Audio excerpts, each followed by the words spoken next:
কারবালা পৃথিবীর ইতিহাসের সবথেকে মর্মান্তিক জায়গার নাম, যেখানে জান্নাতের দুইজন সর্দারের একজনকে ষড়যন্ত্র করে নির্মমভাবে শহীদ করা হয়েছিল। কিন্তু সেখানে কি ঘটেছিল যার কারণে রাসূল সাল্লাল্লাহু আলাইহি ওয়াসাল্লামের কলিজার টুকরা নাতি হযরত হুসাইন রাদিয়াল্লাহু তাআলা আনহু তিনি সহ আরো ৭২ জন সাহাবী যারা কিনা ৩ দিনের পিপাসা নিয়ে মুসলমান নামক কাফেরদের তলোয়ারের নিচে শহীদ হলেন।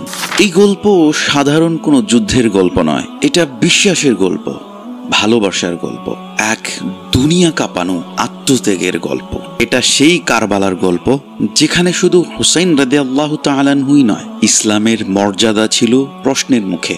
এই সিরিজে আমরা জানবো কিভাবে একজন সাহাবী শহীদ হলেন, কি বললেন হযরত হুসাইন রাদিয়াল্লাহু তাআলা আনহু তিনার বিদায় নেয়ার আগে, এবং কিভাবে খুবই মর্মান্তিকভাবে একটি শিশুকে তীর বিদ্ধ করে শহীদ করা হয়। এই সমস্ত সকল সহ কারবালার সম্পূর্ণ ইতিহাস আমরা এই সিরিজে জানবো ইনশাআল্লাহ। আসসালামু আলাইকুম। তুমি একদিন শহীদ হবে হে হুসাইন, এই কথা যদি কোনো শিশুর কানে তার নানা বলতেন, তখন সেই শিশু কি করত?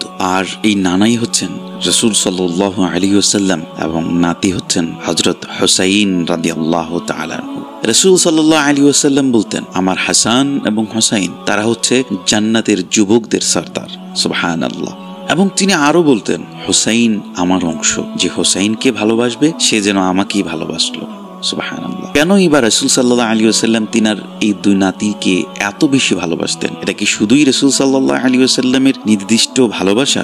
না, এই ভালোবাসা ছিল ওহীর আলোকিত ভালোবাসা, যেখানে আল্লাহর অনুমতি ছিল এই শিশুর প্রতি উম্মাহর চিরন্তন ভালোবাসা। একদিন রাসূল সাল্লাল্লাহু আলাইহি ওয়াসাল্লাম তিনি নামাজ পড়াচ্ছিলেন। হাসান এবং হুসাইন রাদিয়াল্লাহু তাআলা আনহু এসে রাসূল সাল্লাল্লাহু আলাইহি ওয়াসাল্লামের পিঠে চড়ে বসলেন এবং রাসূল সাল্লাল্লাহু আলাইহি ওয়াসাল্লাম সিজদা দীর্ঘ করলেন, তিনি সিজদা থেকে মাথা উঠালেন না।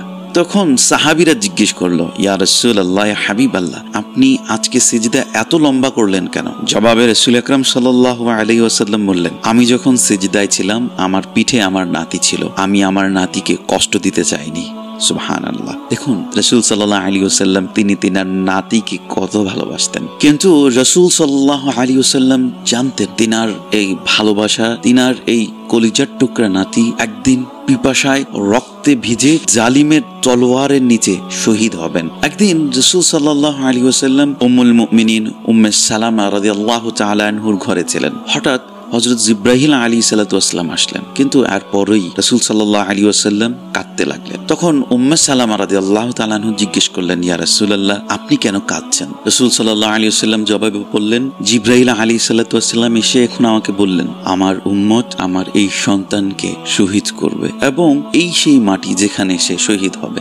দেখুন, যার জন্য রাসূল সাল্লাল্লাহু আলাইহি ওয়াসাল্লাম তার শহীদের কথা শুনে তিনি কাঁদলেন, তাকে তিনি কত ভালোবাসতেন, তিনি কত ভালোবাসতেন হযরত ইমাম হুসাইন রাদিয়াল্লাহু তাআলা আনহুকে। এই সম্পর্ক শুধুমাত্র রক্তের সম্পর্ক ছিল না, এই সম্পর্ক ছিল দ্বীনের, আল্লাহর দ্বীনের, আল্লাহর মহাব্বতের ভালোবাসা, যেখানে সত্য ন্যায়ের বিরুদ্ধে প্রতিবাদ বীজতলা থেকে জন্ম নেয়। হুসাইন রাদিয়াল্লাহু তাআলা আনহু ছোটবেলা থেকেই ছিলেন নরম হৃদয়ের, সততার প্রতীক, সাহসের মূর্ত প্রতিচ্ছবি। তিনি বড় হয়েছেন রাসূল আকরাম সাল্লাল্লাহু আলাইহি ওয়াসাল্লামের কোলে, সাহাবীদের ভালোবাসায়, ইসলামের আলোতে। রাসূল সাল্লাল্লাহু আলাইহি ওয়াসাল্লাম তিনি বলতেন, হে আল্লাহ, আমি হাসান এবং হুসাইনকে ভালোবাসি, আপনিও তাদেরকে ভালোবাসুন এবং যারা কিনা এই তাদেরকে ভালোবাসবে তাদেরকেও আপনি ভালোবাসুন। কিন্তু যে নাতিকে রাসূল সাল্লাল্লাহু আলাইহি ওয়াসাল্লাম এত ভালোবাসতেন, যার জন্য এত দোয়া করতেন, আর সেই নাতিকেই রাসূল সাল্লাল্লাহু আলাইহি ওয়াসাল্লামের উম্মতরাই হত্যা করে শহীদ করেছিল।